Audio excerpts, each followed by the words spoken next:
ভিতরে যাবো না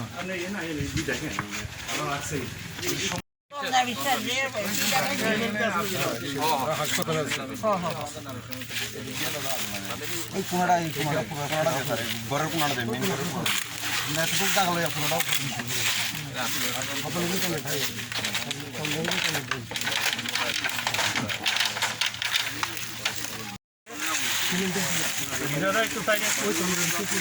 বিজয়দা একটু কাজ করে দেন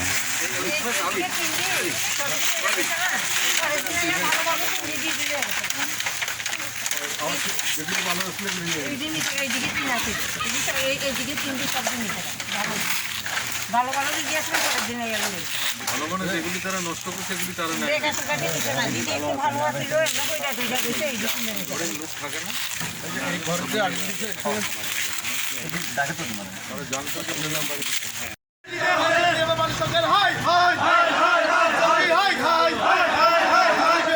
জবাব দিতে হবে জবাব দিতে হবে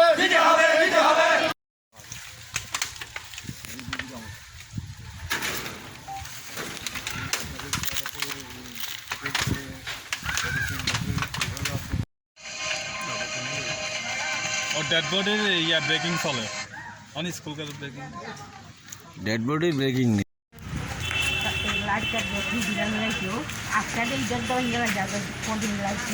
ঘরের ভেতরে লোক আছে উনি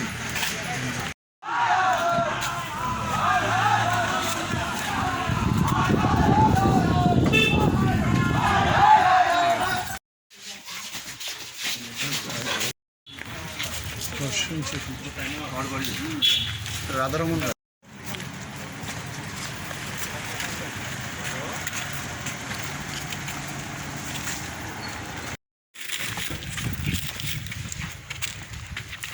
ওই দিন ভাঙছে ভাঙছে তারপর ঘরের ভিতরে আগুন দিচ্ছে সোফার সব কাপড় চোপড়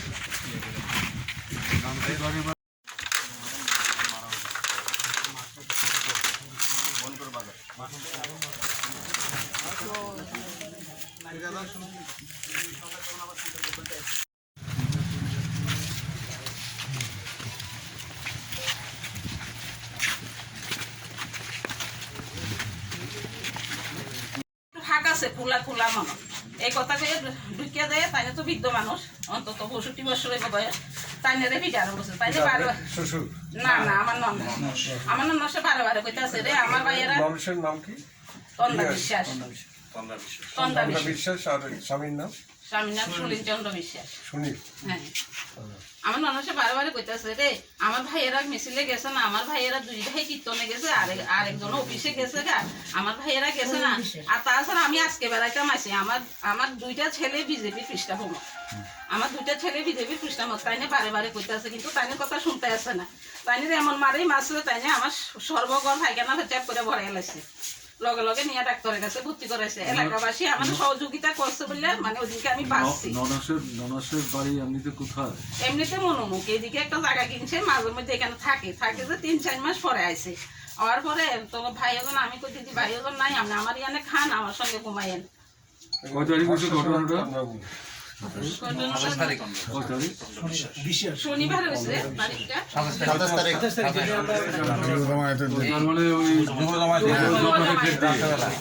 আর আমরা এদিকে 3 জালে শীতলা পূজা করছি সবাই আমরা দেখছে শীতলা পূজা করি এই জাতীয় ঘটনাগুলি লক্ষ্য করলে দেখা যাবে বেশিরভাগটা উপজাতি অধ্যুষিত এলাকাতেই ঘটে চলেছে এর বাইরেও যে ঘটছে না তা না কিন্তু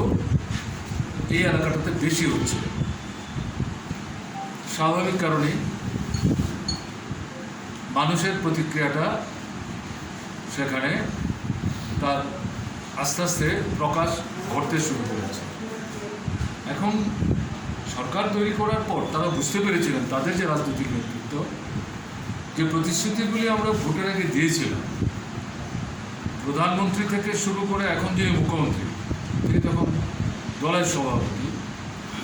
এই প্রতিশ্রুতিগুলি আসলে বাস্তবায়িত করা একটা রাজ্য সরকারের পক্ষে সম্ভব না কাজেই সরকার তৈরি করে ফেলার পর একটা অল্প সময় মানুষ অপেক্ষা করবেন, কারণ তারাও সুনির্দিষ্টভাবে প্রতিশ্রুতি দিয়েছিলেন 3 তারিখ ফল ঘোষণা হবে মার্চের, 4 তারিখ মন্ত্রিসভার বৈঠক হবে এবং সেই বৈঠক থেকেই দেওয়া প্রতিশ্রুতিগুলি একটার পর একটা কার্যকরী করতে তারা শুরু করবেন। তো তারা বুঝতে পেরেছিলেন যে এই প্রতিশ্রুতির রূপায়ণের প্রশ্নে অল্প একটা সময় মানুষ অপেক্ষা করবেন, কারণ তারাই যে সময়ের নির্ঘণ্ট ঠিক করে দিয়েছিলেন প্রতিশ্রুতি রূপায়ণে, একটা স্বল্প সময়ের ব্যবধানে মানুষ জিজ্ঞেস করতে শুরু করবেন আপনাদের দেওয়া প্রতিশ্রুতি কী হলো, কেমন না? তো এর মধ্যে যেমন ধরুন শূন্য পদ তারা আবিষ্কার করেছিলেন 50,000। মন্ত্রিসভার বৈঠক করেই সিদ্ধান্ত নেবেন 1 বছরের মধ্যে সব পদগুলো পূরণ করে ফেলবে। 7 সেন্ট্রাল পে কমিশন শিক্ষক কেরানি কর্মচারীদের, যেগুলো বামফ্রন্ট সরকার আর্থিক সীমাবদ্ধতার কারণে দিতে পারলেন না, তারা বললেন আমাদের ভোট দিন, আমরা বাদবাকি সব দিয়ে দেব, একেবারে পে স্কেল থেকে আরম্ভ করে ভাতা ইত্যাদি সমস্ত কোনো কিছু বাদ থাকবে না। এগুলো সময়ের নির্ঘণ্টের মধ্যে উল্লেখ করা ছিল এবং এখনও যদি আপনার সংবাদ জগতের লোক আপনাদের এই যে ফোন টোনগুলো আছে এগুলো খুললে পড়ে, সেই সময় ঘাটলে পড়ে দেখা যাবে তাদের বড় বড় নেতারা একবারে তারিখ সময় জন্য উল্লেখ করে প্রতিশ্রুতিগুলি দিয়েছে। সংখ্যাগরিষ্ঠ মানুষের পেয়ে সরকার গঠন করতে সক্ষম হয়েছিল। তাদের ভোট পাওয়ার পেছনে যে প্রতিশ্রুতি তারা রেখেছিলেন সেগুলো যারা ভোট দিয়েছিলেন তাদের বড় অংশই বিশ্বাস করেছিল। সবাই যে প্রতিশ্রুতির উপর ভিত্তি করে ভোট দিয়েছিলেন ঘটনা হয়তো তা না। একটা অংশ রাজনীতিগতভাবেই যারা বাম বিরোধী, তারা প্রতিশ্রুতি ইত্যাদি খুব একটা ধার ধারেনি। বামফ্রন্টকে সরকার থেকে সরাতে হবে, অন্য যে কোনো সরকার, সেই ভাবনা থেকে দিয়েছেন। কিন্তু ভোটারদের একটা উল্লেখযোগ্য অংশ প্রতিশ্রুতিগুলিতে বলা যায় প্রভাবিত হয়েছিলেন। এখন এরা নিজেরাই বলছেন আমরা প্রলুব্ধ হয়েছি। তাতে করে তো যেটা দেখা যাচ্ছে প্রতিশ্রুতি কোনোটাই তারা কার্যকরী করে।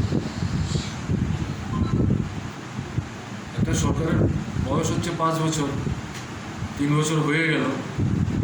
কেন্দ্রও তাদের সরকার, রাজ্যও তাদের সরকার। তারা নিজেরাই ক্লেম করেছিলেন কেন্দ্র রাজ্যে একই দলের সরকার হলে পর রাজ্য সরকারের নাকি কাজ করতে অনেক বেশি সুবিধা এবং টাকা পয়সা অঢেল পাওয়া যাবে। ফলে মানুষের প্রত্যাশা যেগুলো বামফ্রন্ট সরকার পুরোপুরি পূরণ করতে পারেনি, সেগুলো তারা যদি নির্বাচিত হয়ে আসতে পারে তারা পুরোপুরি পূরণ করতে পারবে। মানুষ আশায় বুক বেঁধেছিলেন, কিন্তু এখন মানুষ বুঝতে পারছেন এগুলো সবই ছিল তাদের দিক থেকে প্রতিশ্রুতির নামে প্রতারণা এবং এগুলোর ধারে কাছে এখন তারা নাই। ফলে সাধারণ মানুষের মধ্যে ক্ষোভ বাড়ছে, বিক্ষোভ বাড়ছে, কাজ নাই, রোজগার নাই, খাবার সমস্যা তৈরি হচ্ছে, অনাহার মৃত্যুর ঘটনা ঘটছে, আত্মহত্যার ঘটনা ঘটছে। সন্তান